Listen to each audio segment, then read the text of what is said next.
मैं रिटायर हो गया था क्योंकि मेरी उम्र 60 साल की हो गई थी। रिटायर होने के बाद मैं अपने घर पर रहने लगा। जब मैं घर पर रहने लगा तो मेरे सामने मेरे बेटे और बहू की असलियत आई। उन दोनों ने मेरी पत्नी को घर की नौकरानी के साथ साथ आया बना दिया था। अब मैंने उनको सबक सिखाने की ठान ली थी। मैंने अपनी पत्नी राधिका से सामान पैक करने के लिए कहा। राधिका इस घर को छोड़कर जाना नहीं चाहती थी। शीशे जैसे नाजुक दिल पर व्यंग बाड़ों के पत्थर बरसेंगे तो फिर तकलीफ तो होगी ना। ये तकलीफ जख्मों को जन्म ना दे, ऐसा संभव ही नहीं है। माँ की कोख से जन्म लेने वाला उसके दिल का टुकड़ा ही यदि नासूर का कारण बन जाए या सब कुछ जानते बूझते भी अनजान बने रहने का स्वांग करे तो ऐसे रिश्ते को हादसा ही कहेंगे। ऐसा ही एक हादसा मेरे साथ हुआ। मेरा नाम कमलेश है। जीवन के 36 वर्ष मैंने और मेरी पत्नी राधिका ने अपने तीनों बच्चों की परवरिश की। अपनी इच्छाओं का दमन कर दिया। उच्च संस्कार दिए, पढ़ने के लिए प्रत्येक सुख सुविधा उपलब्ध करवाई। ये सोचकर नहीं कि वृद्धावस्था आराम से कटेगी, बल्कि अपना कर्तव्य समझकर किया। बच्चों को सुरक्षित भविष्य प्रदान कर मैं असीम आनंद का अनुभव किया करता था। लोग गाड़ी बंगला नौकर चाकर देखकर मुझसे ईर्ष्या करते, लेकिन मेरे ऊपर इसका कोई प्रभाव नहीं पड़ता था। साधारण परिवार में जन्म लेकर अपने परिश्रम लगन के बलबूते पर उच्च पदासीन होने के पश्चात भी मुझ में ना तो अहंकार जड़ जमा पाया था। कोई भी मातहत सगा संबंधी, मित्र, पड़ोसी या दूरस्थ परिचित ही क्यों ना हो, आवश्यकता पड़ने पर अगर कोई मेरे पास आता तो मैं अपने व्यस्त समय में से भी कुछ पल निकाल कर उसकी बातें धैर्यपूर्वक सुनता था। यथासंभव समस्या का हल सुझाता। आवश्यकता पड़ती तो मैं हर संभव तन मन और धन से सहायता करने का प्रयत्न करता। मुझे समाज में सम्मानीय स्थान प्राप्त था। अपनी व्यस्तता तथा सदस्यता, परोपकार एवं कर्तव्य निष्ठा की भावना के कारण मैं घर से बच्चों से विमुख होता चला गया। पत्नी के प्रति, बच्चों के प्रति भी मेरे कुछ कर्तव्य हैं। मुझे भी उनके साथ एवं प्यार की आवश्यकता है। ये तो शायद मैं भूल ही गया था। आवश्यकता में आर्थिक रूप से सबकी इच्छाओं, आकांक्षाओं की पूर्ति करके मैं अपने कर्तव्यों की तीसरी समझने लगा था। दूसरों से बहुत ज़्यादा प्रशंसा प्राप्त कर मैं स्वयं को घर एवं बाहर दोनों क्षेत्रों में सफल जानकर गर्वोन्मुक्त हो जाता था। जब तक पद था और रुतबा था, तब तक सब कुछ ठीक ठाक चलता रहा। समय पंख लगा कर उड़ता रहा। जिस दिन पदमुक्त होकर मैं घर आया तो मैं बहुत अजीब सा महसूस कर रहा था। तन मन से शिथिल, भार मुक्त, अत्यंत थके थके। फिर ये सोचकर मैंने मन को सांत्वना दी कि अब जी भरकर अपने एकमात्र पोते से बातें करेंगे, खेलेंगे, जगह जगह घूमेंगे, उन स्वप्नों को पूरा करेंगे जो व्यस्तता के कारण अधूरे रह गए थे।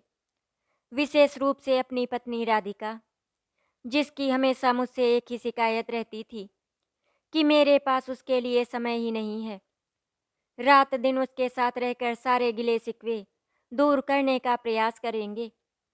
मुझे ऑफिस से जल्दी आया देखकर मेरे 3 वर्षीय पोते राज ने कहा, दादाजी, आज तो आप ऑफिस से जल्दी आ गए, क्या फिर जाएंगे? उसकी बाल सुलभ मुस्कान और बातों पर ध्यान गया तो मैंने पाया कि मेरा बाल गोपाल तो चंचल चपल कृष्ण कन्हैया से भी ज़्यादा सुंदर है। अनायास ही मैंने उसे गोद में उठा लिया और बोला, हाँ बेटा, तेरे साथ खेल नहीं पाता था, इसीलिए आज ऑफिस को हमेशा के लिए टाटा करके चला आया। लीजिए, गर्मा गर्म समोसे खाइए, विशेष तौर पर आपके लिए ही बनाए हैं।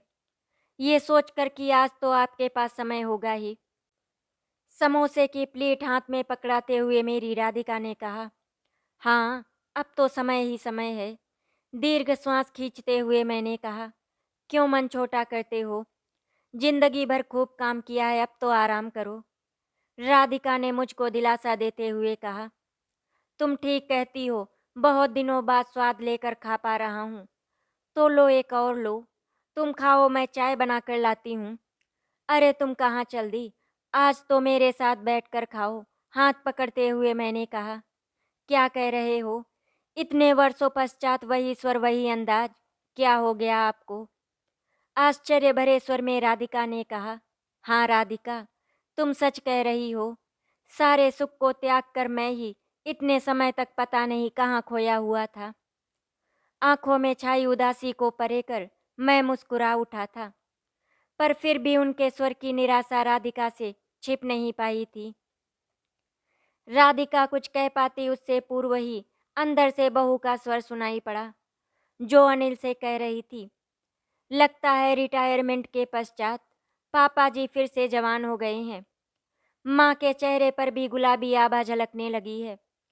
बहू बेटे की बात सुनकर हम दोनों संकुचित हो उठे, क्योंकि हमें जरा भी आभास नहीं था कि अंदर वे दोनों उनकी बातें सुन रहे हैं। बात संभाली राधिका ने और बोली, आओ अनिल अनुपमा, तुम दोनों कब आए? पता ही नहीं चला। मैंने समोसे बनाया है, तुम दोनों भी आ जाओ। देखो राज कितने चाव से खा रहा है। उसके लिए अलग से बिना मिर्च के समोसे बना दिए थे। मम्मी अपने दोस्त अभय के प्रमोशन की पार्टी में जाना है, इसीलिए जल्दी आ गए थे। आप दोनों बातें कर रहे थे, इसीलिए आपको डिस्टर्ब नहीं किया। अनिल बाहर आते हुए बोला। लो बेटा समोसा लो, राधिका ने प्लेट उसकी ओर बढ़ाते हुए कहा। नहीं मम्मी, पार्टी में जाना है, अभी खा लिया तो वहाँ नहीं खाया जाएगा, अनिल ने उत्तर दिया। थोड़ा सा ले लो बेटा, तुम्हारी माँ ने बड़े चाव से बनाई है, थोड़ा सा चख तो लो, मैंने अनिल और अनुपमा की ओर देखते हुए कहा। मन के अज्ञात कोने में एक चाहत उठी कि अनिल मेरे पास थोड़ी देर बैठे तथा पूछे, पापा अब आपका क्या करने का इरादा है? सॉरी पापा, आजकल डाइटिंग पर हूँ, आवाज़ अनुपमा की थी। वो कुछ कहते इससे पहले ही दोनों कमरे से बाहर जा चुके थे। जाने दो उन्हें, मैं तो हूँ तुम्हारा साथ देने वाली, राधिका मेरे मन की बात जानकर बोली। राधिका, ये मेरे बच्चे हैं जिन्हें मैंने उंगली पकड़कर चलना सिखाया, बीमारी में रात दिन सेवा की, जिनके लिए घोड़ा बना। आज जब मैं झुक गया हूँ, थक गया हूँ, तब मेरे बच्चों के पास इतना भी वक्त नहीं है कि मेरे पास थोड़ी देर बैठकर मेरे थके तन मन को दिलासा दे सके। अब राधिका क्या कहती, वो तो मूक दृष्टा थी। उसने उन्हें भी रेस के घोड़े की तरह भागते देखा है, और अब संतानें भी वही कर रही हैं। वही पहले पति परमेश्वर तथा अब बच्चों के साथ समझौता किए जा रही है। उसकी इच्छाएं आकांक्षाएं तो कब कर्तव्यों की बलि बेदी पर बलिदान हो गई, उसे स्वयं ही याद नहीं रहा। दादी आज पार्क में घुमाने नहीं ले जाओगी? बाबा आज आप भी चलो हमारे साथ।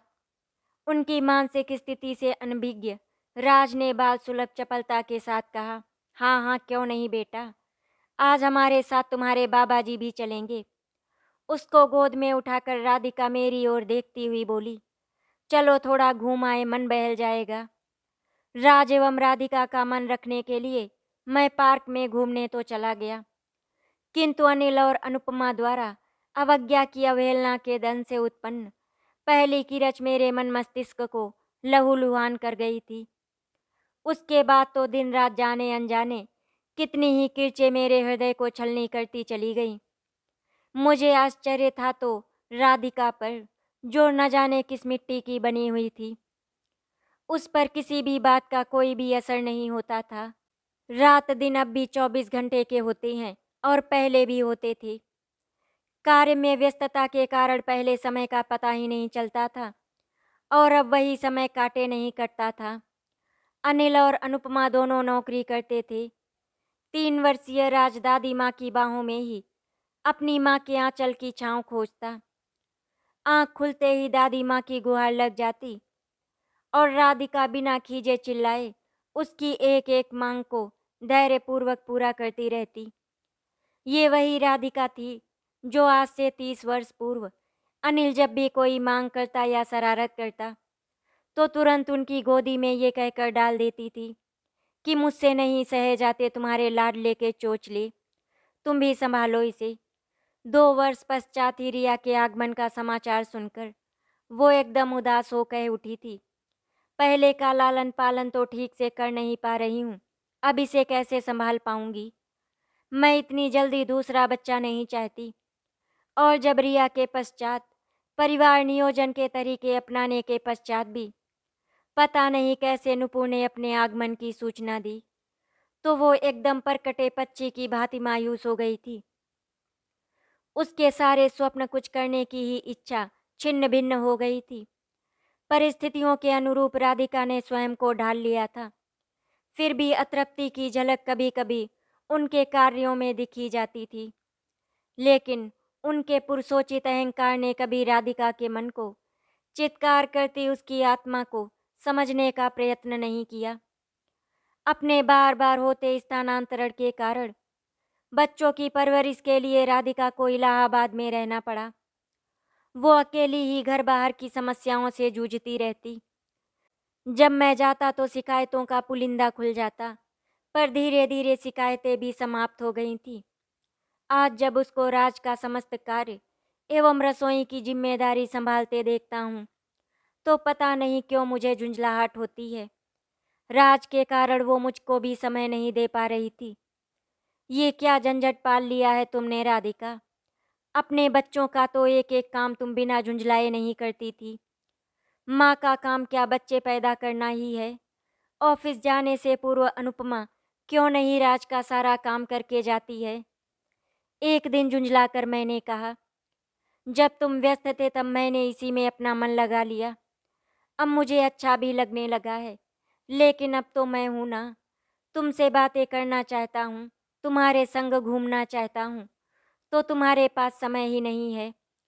चाहती तो मैं भी हूँ, लेकिन अब इस उम्र में कोई हमें घूमते या ऐसे बैठे बतियाते देखेगा तो क्या सोचेगा। तुम भी किन दिनों की बात ले बैठी। आखिर हम पति पत्नी हैं, शाम को पिक्चर देखने चलेंगे। ठीक है, पूछ लेना अपने बेटे से, राधिका ने कहा, पर मेरे लिए तो उसके पास समय ही नहीं है। यदि वे चलते हैं तो ठीक, वरना राज को वे संभालेंगे। कई मित्रों से मिलने जाना है। जब भी फ़ोन पर बातें होती हैं, कहते हैं कभी आओ ना यार। रिटायर क्या हुए, तुमने तो स्वयं को घर में ही कैद कर लिया। पर इस बार अकेले नहीं, भाभी जी को भी लेकर आना।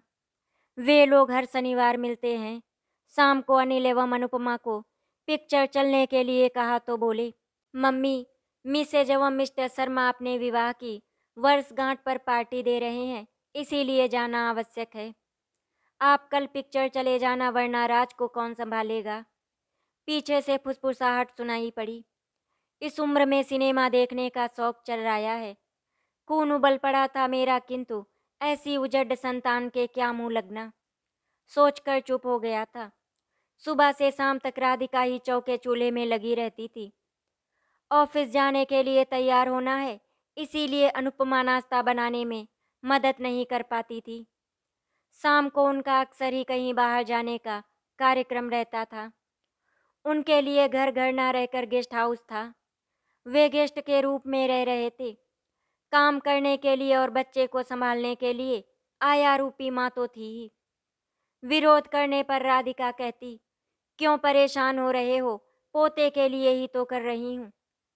कहा भी गया है कि मूल से सूत ज्यादा प्यारा होता है। रात्रि में भी रात जब उन्हें तंग करता तो वो राधिका को दे जाते। मम्मी तुम भी संभालो, तुम्हारे लाड प्यार ने इसे जिद्दी बना दिया है। सोने में देर हो गई तो सुबह उठने एवं ऑफिस जाने में भी देर हो जाएगी। वो क्या कहती, पानी का पंप चलाने के लिए उन्हें उनसे भी जल्दी उठना पड़ता है। यदि पानी नहीं भर पाए तो पानी की सप्लाई बंद होने के कारण दैनिक कार्य करने भी असंभव हो जाएंगे। राज आते ही कहता, दादी माँ उस लाल परी की कहानी सुनाओ, जो सुंदर राजकुमार को उसके माता पिता से छीनकर अपने महल में कैद कर लेती है। और नन्हा राजा ने को बार सुनी कहानी को सुनते सुनते उनकी ममत्व की चांदनी में बेखौफ सो जाता।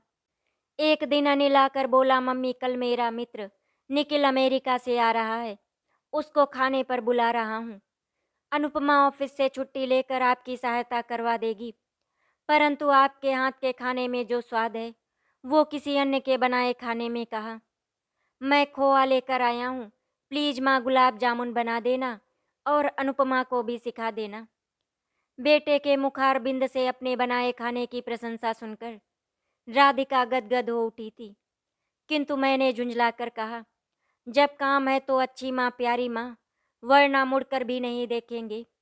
महीने भर से तुम्हें खांसी हो रही थी, क्या किसी ने पूछा कि माँ तुम खांसी की कोई दवा ले रही हो या नहीं, या तुमने किसी को दिखाया? क्यों खून जला रहे हो? ज़्यादा सोचोगे तो कोई बीमारी पाल बैठोगे। ये क्यों नहीं सोच लेते कि अब हमें इन्हीं के साथ ऐसे ही स्थिति में रहना है, समझौता करना ही पड़ेगा और कहीं जा भी तो नहीं सकते। एक ही तो बेटा है, एक बेटी इंग्लैंड में और दूसरी कनाडा में है। संतोष है तो बस इतना कि वे दोनों ही अपने पति और बच्चों के साथ सुखी एवं संतुष्ट जीवन व्यतीत कर रही हैं। न जाने कितने दिन और बाकी हैं जीवन के। जीवन के अंतिम प्रहर में भी यदि हम किसी के लिए उपयोगी बन सके तो ये हमारी उपलब्धि होगी, ना कि हार। बुढ़ापे में उनसे ज़्यादा हमें उनकी आवश्यकता है। यही तो तुम्हारी भूल है, कमजोरी है। इसी का फायदा ये दोनों उठा रहे हैं, मैंने तिक्त स्वर में कहा। दूसरे दिन का डिनर अच्छा रहा। निखिल भी खाने की प्रशंसा करते थक नहीं रहा था, किंतु इस प्रशंसा की हकदार बनी अनुपमा। रसोई में लगी रही राधिका और वाक्पटुता से मन मोह लिया अनुपमा ने। जब मित्र चला गया तो अनिल मध्यम स्वर में बोला था, पापा, सूप को आवाज करते हुए पीना आज की सोसाइटी में असभ्यता माना जाता है। उत्तर की प्रतीक्षा किए बिना अनिल अपने कमरे में चला गया। एक और किरण उड़कर मेरे हृदय को लहूलुहान कर गई थी। अनगिनत पार्टियों में मैं मंत्रियों एवं बड़े बड़े अधिकारियों के साथ सम्मिलित हुआ था, लेकिन कभी किसी ने मेरा उपहास नहीं उड़ाया था। ये सच है कि चाय या सूप पीते समय सूखी आवाज अनजाने अनचाहे मेरे मुंह से कभी कभी निकल जाती थी। कई बार स्वयं मुझको आभास हुआ था, रोकने का प्रयास भी किया, किंतु जहां विचारों के खंडहरों में मन उलझा, अनायास ही आवाज हठीले बच्चे की तरह आ जाती। और अब तो 5-6 महीनों में मैं अपना अस्तित्व ही भुला बैठा हूँ। राज के कारण राधिका कहीं निकल ही नहीं पाती थी। अब इस उम्र में पोते को गोद में उठाकर चल भी नहीं सकते थे। अकेले जाते तो लोगों के व्यंग बाड़ों का सामना करना पड़ता। कहाँ छोड़ आए भाभी जी को, कम से कम अब तो साथ लेकर घूमा करो, इत्यादि इत्यादि। सामाजिक जीवन से लगभग कट चुके थे। शादी विवाह मुंडन समारोहों में जाना अति आवश्यक होता, वहीं जा पाते।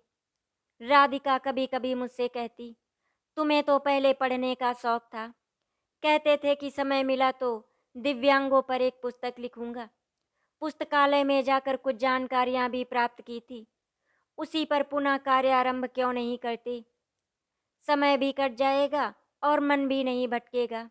या फिर सुबह शाम मन की शांति के लिए गायत्री मंत्र का ही जाप कर लिया करो, या फिर गार्डनिंग का पुराना शौक अपना लो। किंतु मेरा तन और मन एकदम खाली हो गया था, एकदम विचार शून्य, खोखला।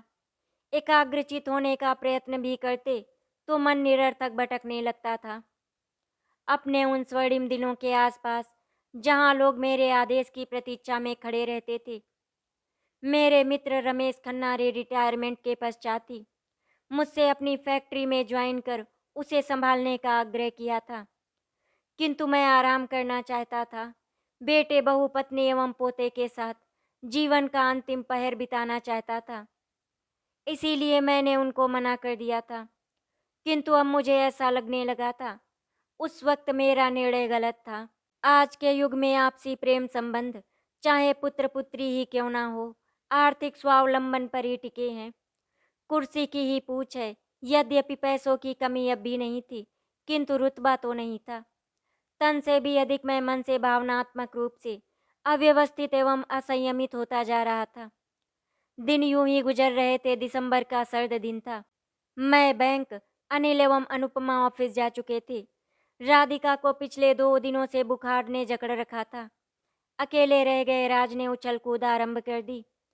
राधिका ने उसे समझाते हुए कहा बेटा मेरी तबीयत ठीक नहीं है, शोर मत करो, मुझे आराम करने दो। दादी माँ, आप झूठ बोल रही हैं, सब मुझे अकेला छोड़कर चले जाते हैं। आज बाबा भी चले गए, मुझे चॉकलेट दिलाकर लाओ, वरना मैं सारे खिलौने बाहर फेंक दूंगा। हमेशा उसकी आज्ञा का पालन करने वाले राज ने चिल्लाकर कहा। ठीक है, तुम सारे खिलौने वापस लाकर रखो, मैं तुम्हें चॉकलेट दिलवा कर लाती हूँ। राज को अपनी बात पर अमल ना करते देख कमजोरी की हालत में भी राधिका पलंग से उठते हुए बोली, हम नहीं रखेंगे, पहले हमें चॉकलेट दिलवाओ, वरना हम समझेंगे कि आप भी हमें प्यार नहीं करती हो। वो पुनः चिल्लाते हुए बोला। इस बार वास्तव में झुंझला उठी थी राधिका। बुढ़ापे में भी चैन नहीं है, ना कोई देखभाल करने वाला है। क्या इसीलिए लोग बच्चों की कामना करते हैं?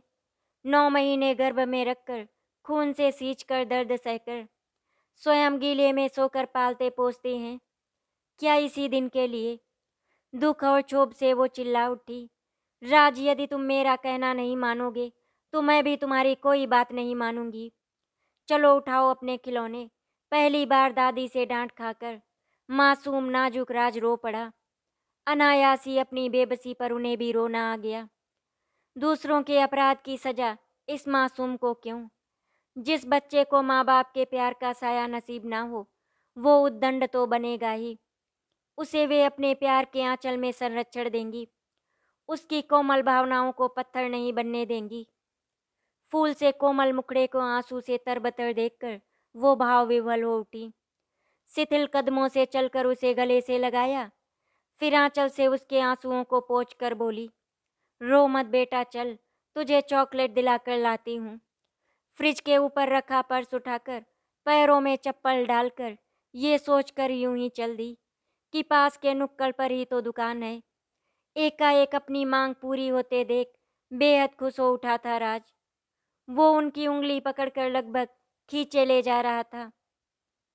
बाहर की ठंडी हवाएं कनपटियों को भेदती जा रही थी। न जाने कैसे तभी एक स्कूटर पास से धक्का मारते हुए निकल गया। राधिका गिरी और साथ में राज भी। राज का सिर पास में पड़े पत्थर से जा टकराया। राधिका के पैर से भी खून बहने लगा। कुछ कमजोरी, कुछ चोट के प्रभाव के कारण वो उठने में स्वयं को असमर्थ पा रही थी। तभी अचानक किसी कार्यवश अनुपी राज को गिरा देखकर वो तुरंत चिल्ला उठी, क्या हुआ मेरे बेटे को? अम्मा जी, आप तो बुजुर्ग हैं, एक बच्चे को भी नहीं संभाल सकती। उनके पैर से बहते खून को अनदेखा करते हुए अपनी स्कूटी वहीं छोड़कर ऑटो से राज को अस्पताल ले गई। आस पड़ोस के लोग राधिका को उठाकर घर ले गए। घाव ज्यादा नहीं था, अतः उनमें से एक ने ड्रेसिंग भी कर दी। उसकी हालत देखकर पड़ोसन शीला वर्मा बोल उठी, बहन जी, आपकी सहनशीलता की भी हद है। गजब की है आपकी बहू, जिसे सास का जख्म दिखाई नहीं दिया, और बेटा जिसके कहीं भी खून नहीं निकला, उसको अस्पताल दौड़ पड़ी। बहन जी, गुम चोट वो भी सिर की जानलेवा सिद्ध हो सकती है। बहू समझदार है, तभी वो उसको तुरंत अस्पताल ले गई। राधिका ने उनकी बात काटी थी। बेटा, बहू चाहे कैसे भी हो, अगर वो स्वयं भी बाहर वालों की बातों का समर्थन कर उनको दोषी ठहराएगी तो बाहर वालों के मुंह तो और भी खुलने लग जाएंगे। उन्हें तो दूसरों के घरों में ताका झाकी कर टीका टिप्पणी करने के लिए ऐसे अवसरों की हमेशा तलाशी रहती है। इसीलिए उसने शीला को टोककर उसका मुंह बंद करने की चेष्टा की थी। मुझको आते देखकर शीला वर्मा चली गई। घटना एवं बहू के व्यवहार का सुनकर मैं सन्न रह गया। राधिका, मैं अब और सहन नहीं कर सकता। इतना गया गुजरा भी नहीं हूँ कि पत्नी के मान सम्मान की रक्षा भी नहीं कर पाऊँ। आज भी रमेश खन्ना मिले थे, अपनी कंपनी के मैनेजिंग डायरेक्टर के पद को स्वीकार कर लेने का आग्रह भी कर रहे थे। मैं इसी वक्त उन्हें अपनी सहमति दे देता हूँ। कल से कार्यभार संभाल लूँगा। सोचा था बहुत काम कर चुका, अब बची जिंदगी परिवार के साथ हंसी खुशी व्यतीत करूँगा। लेकिन बेकार इंसान कचरे के ढेर से भी गया गुजरा होता है। कचरे के ढेर से भी लोग उपयोगी वस्तुओं को ढूंढ ढूंढ कर उपयोग में ले लेते हैं, किंतु बेकार आदमी को घर के कोने में डालकर सदैव प्रताड़ित करने में ही उन्हें आत्मिक संतोष मिलने लगता है। आज तुम्हारी हालत मेरे कारण ही हुई है। मैं बाहर की दुनिया में व्यस्त रहा और तुम इनकी इच्छाओं और आकांक्षाओं को पूरा करते-करते अपना आत्मसम्मान भी खो बैठी।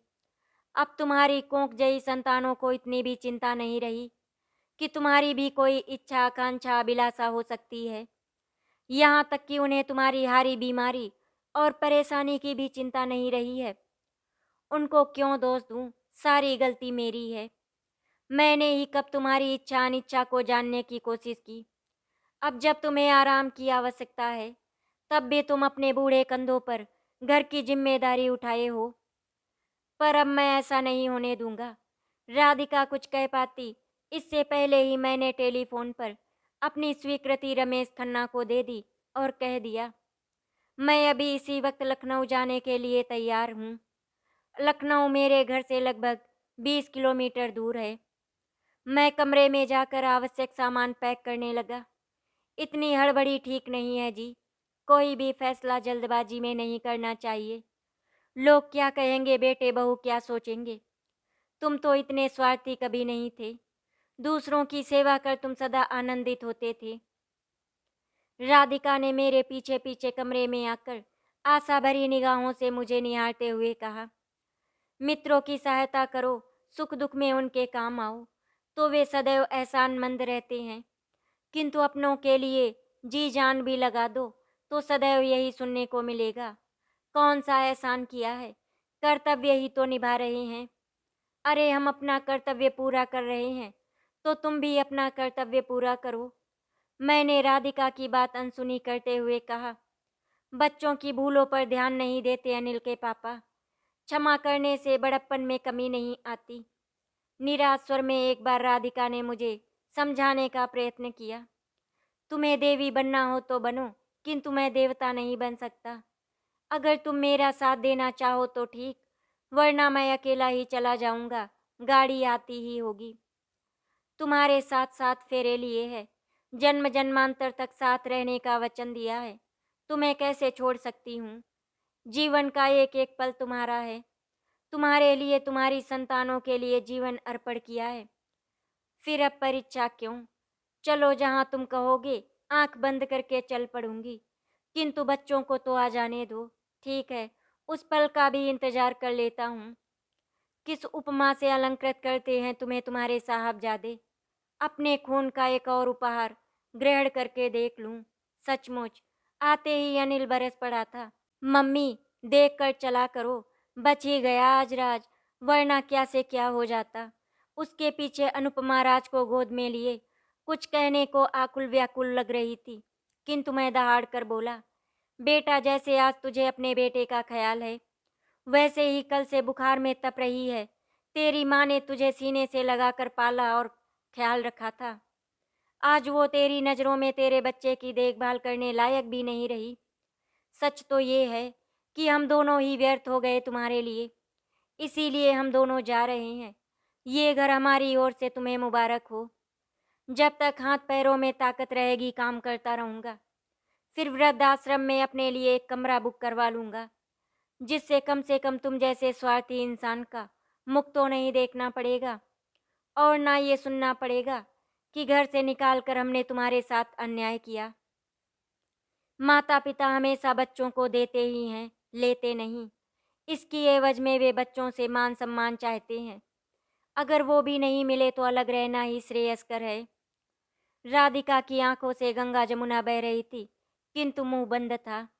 लेकिन पापा, ऐसी बीमार हालत में माँ कहाँ जाएगी? कल्पना विहीन स्थिति की भयंकरता को देखकर परेशान अनिल ने कहा, तुझे माँ की चिंता है या अपने बच्चे की देखभाल के लिए एक आया की?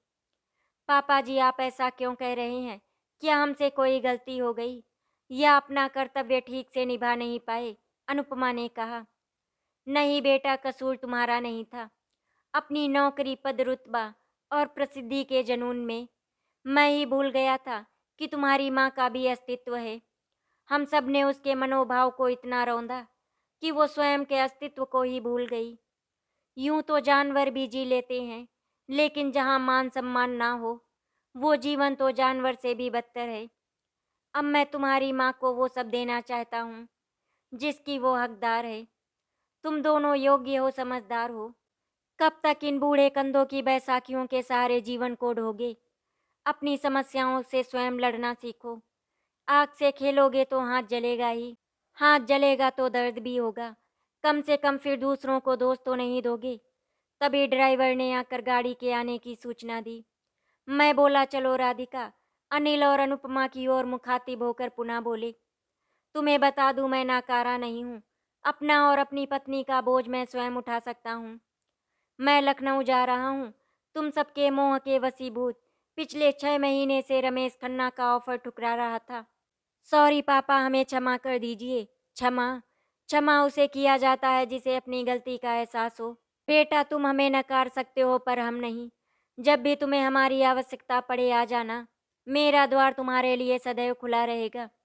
निर्विकार मुद्रा में मैंने कहा, दादी बाबा मत जाओ दादी। अब मैं कभी जिद नहीं करूँगा। माँ की गोद से उतरकर मासूम राज ने दादी का आंचल थाम लिया। बेबस हिरनी की तरह कभी वो मुझको देखती तो कभी अपने बाल गोपाल को।